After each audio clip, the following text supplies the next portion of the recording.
મન વચન અને કર્મથી કરે સત વ્યવહાર, સ્તુતિ કરે શક્રાદયની, એના મોક્ષના ખુલે છે દ્વાર. શાસ્ત્રો કહે છે શક્રાદય સ્તુતિ શ્રવણથી આ લોક ને તે લોકમાં વિચરતા વિહરતા મોક્ષના વાંકે ટળવળતા જીવ શુદ્ધાને સર્વ બંધનમાંથી મુક્તિ મળે છે. ऋषिरुवाच शक्रादय सुरगणानि हतेति वीर्ये तस्मिन् दुरात्मनि सुरारिबले च देव्या तां तुष्टहुः प्रणति नम्रशिरोधरा सा वाग्विप्रहर्ष पुलकोद्गमचारुदेहा देव्यायया ततमिदं जगदात्मशक्त्या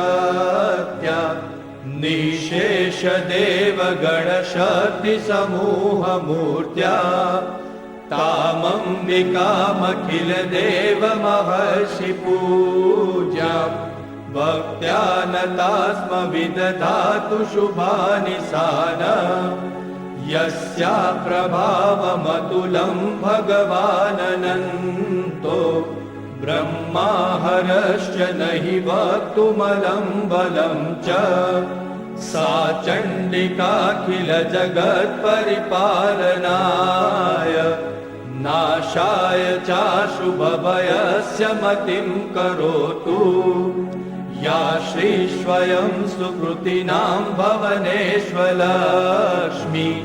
पापात्मनां कृतधियां हृदयेषु बुद्धि श्रद्धा सतां कुलजनप्रभवस्य लज्जा तां त्वां नतास्म परिपालय देवि विश्वम् किं वर्णयाम तव रूपमचिन्त्यमेतत् किं चातिवीर्यमसुरक्षयकारि भूरि किं चाहवेषु चरितानि तवादियानि सर्वेषु देवसुरदेवगणादिकेषु हेतु समस्त जगतां त्रिगुणापि दोषे न ज्ञायसे हरिहरादिभिरप्यपारा सर्वाश्रयाखिलमिदं जगदंशभूत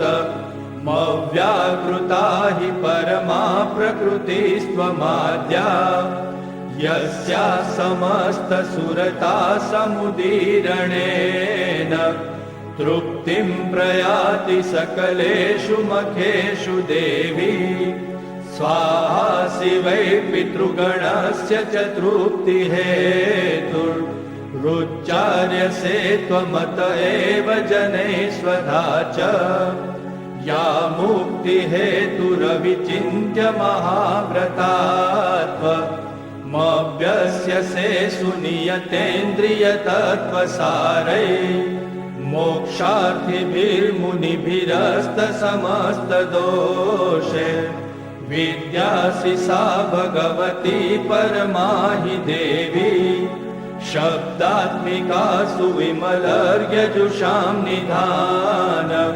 मुद्गीतरम्यपदपाठवतां च साम्नां देवी त्रयी भगवती भवभावनाय वार्तासि सर्वजगतां परमात्रिहन्त्री मेधासि देवि विदिताखिलशास्त्रसारा दुर्गासि दुर्गभवसागरनौरसङ्गा श्रीकैटभारिहृदयैककृतादिवासा गौरी त्वमेव शशिमौलिकृता प्रतिष्ठा ईषत्सहासममरं परिपूर्णचन्द्र बिम्बानुकारि कनकोत्तमकान्तिकान्तम् अत्यद्भुतं प्ररतुमातरुषा तथापि वक्त्रं विलोक्य सहसा महिषासुरेण दृष्ट्वा तु देवि कुपितं भ्रुकुटीकराल मुद्यच्छ शाङ्कसदशच्छवियन्न सद्य प्राणान्मुमोच महिषस्तदतीव चित्रम् कैर्जीव्यते हि कुपितान्तकदर्शनेन देवी प्रसीद परमा भवती भवाय सद्यो विनाशयसि को भवती कुलानि विज्ञातमेतदधुनैव यदस्तमेतत् नीतं बलं सुविपुलं महिषासुरस्य ते सम्मता जनपदेषु धनानि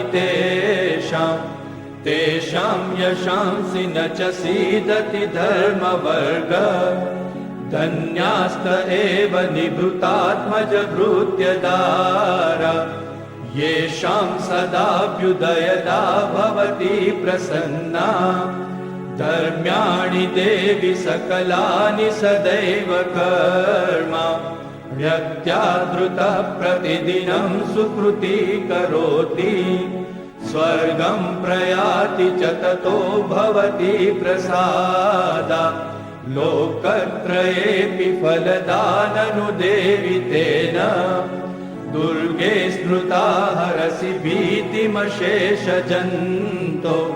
स्वस्थे स्मृता मतिमतीव शुभां ददासि दारिद्र्यदुःखभयहारिणि का त्वदन्या सर्वोपकारकरणाय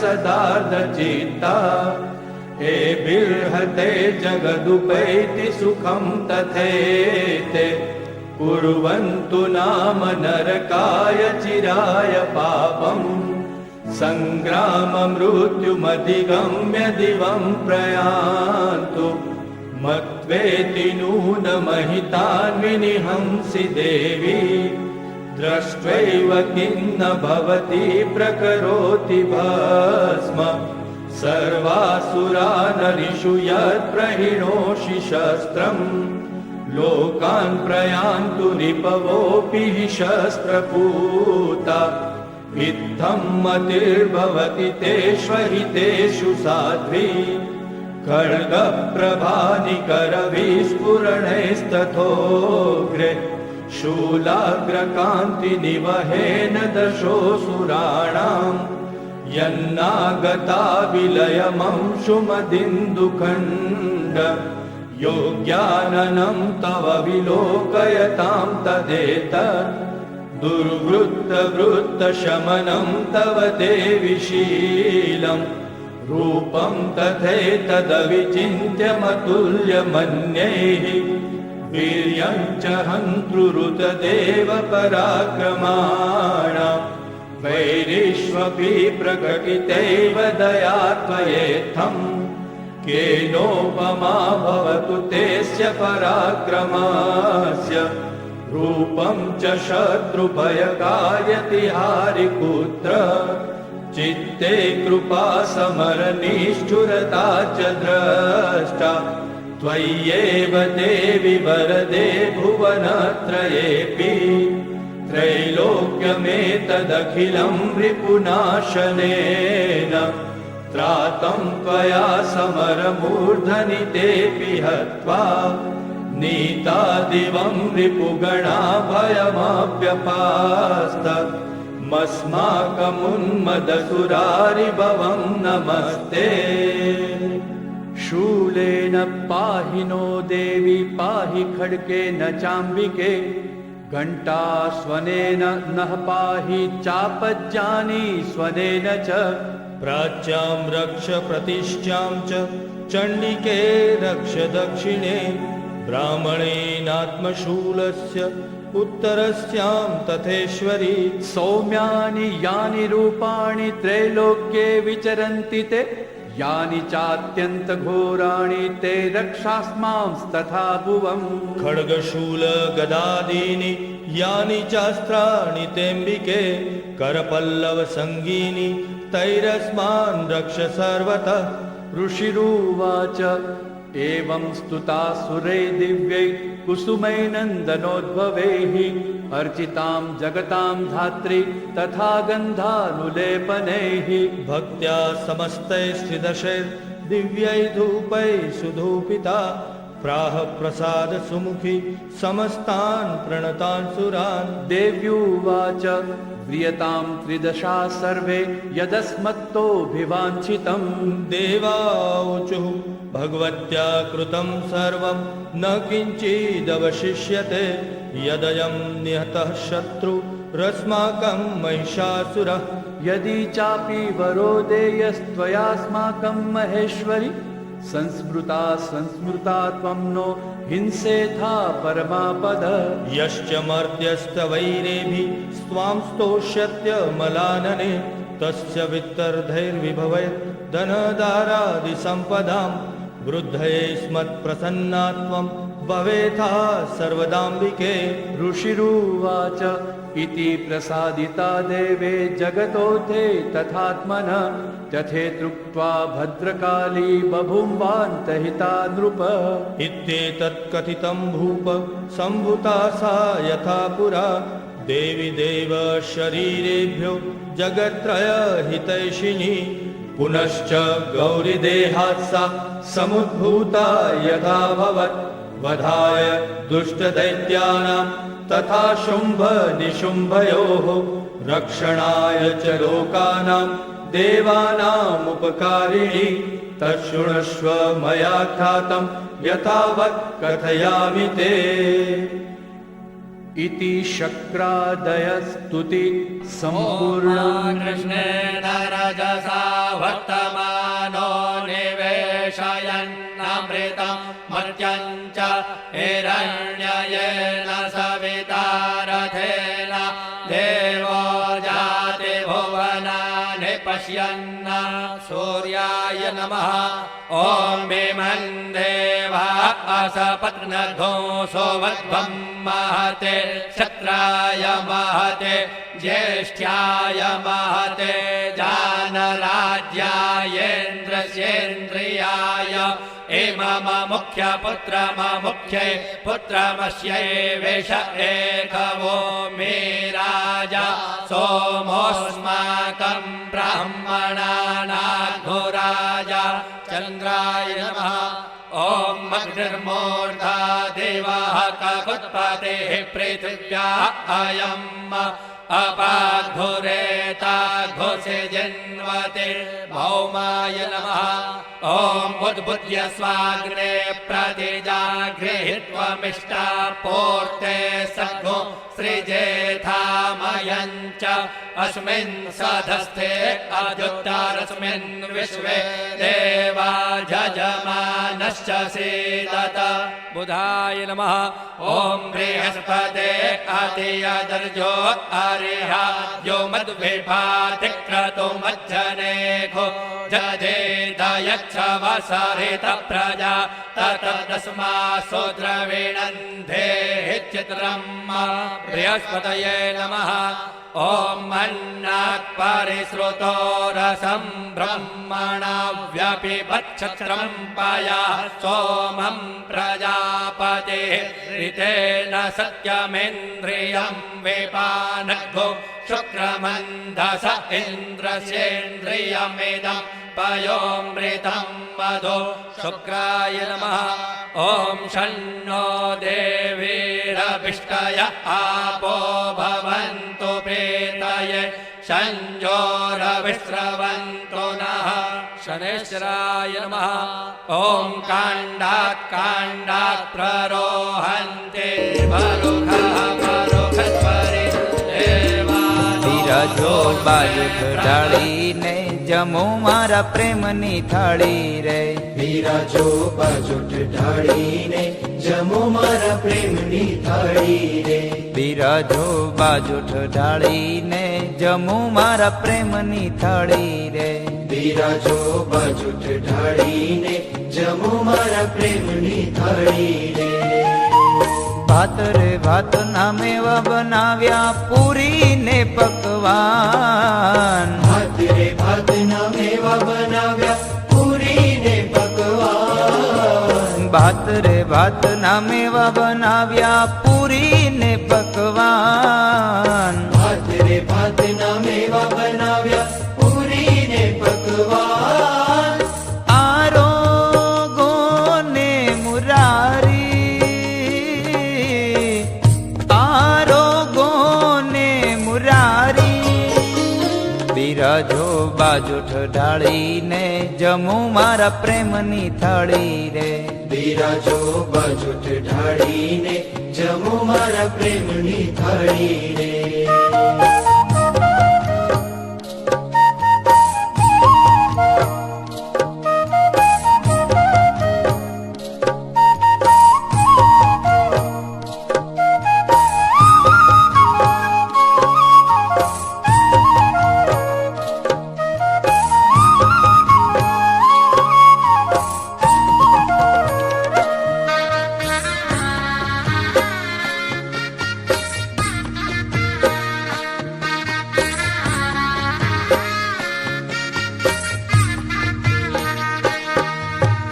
જળ રે જમુનાજીની જારી ભરી લાવું. જળ રે જમુનાજીની જારી ભરી લાવું.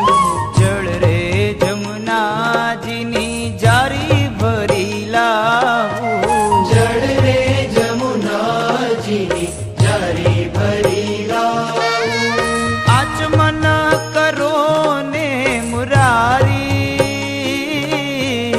આચમન કરો ને મુરારી.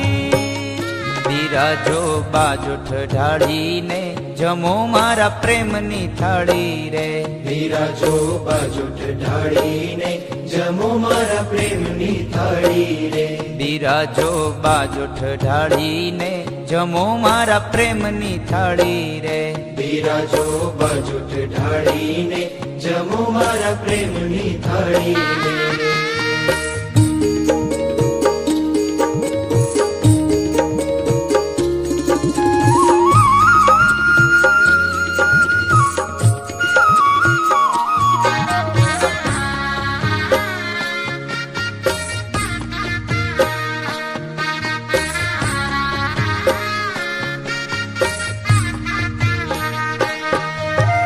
તજ લવિંગ સોપારીના મુખવાસ ધર્યા. તજ લવિંગ સોપારીના મુખવાસ ધર્યા. તજ લવિંગ સોપારીના મુખવાસ ધર્યા. તજ લવિંગ સોપારીના મુખવાસ ધર્યા. આરોગો ને મુરારી, આરોગો ને મુરારી. બિરાજો બાજુઠ ઢાળીને જમો મારા પ્રેમની થાળી રે. બિરાજો બાજુટ ઢાળીને જમો મારા પ્રેમની થાળી રે. બિરાજો બાજુઠ ઢાળીને જમો મારા પ્રેમની થાળી રે. બિરાજો બાજુટ ઢાળીને જમો મારા પ્રેમની થાળી રે.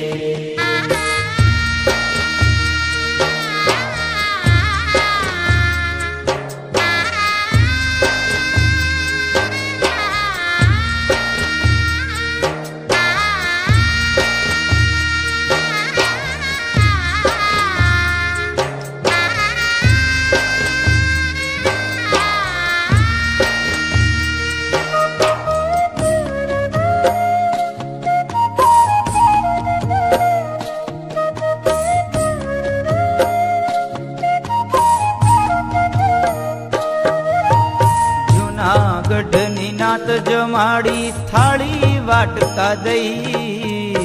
જૂનાગઢની નાત જમાડી થાળી વાટકા દઈ. નરસિંહ મહેતાએ નાત જમાડી થાળી વાટકા દઈ.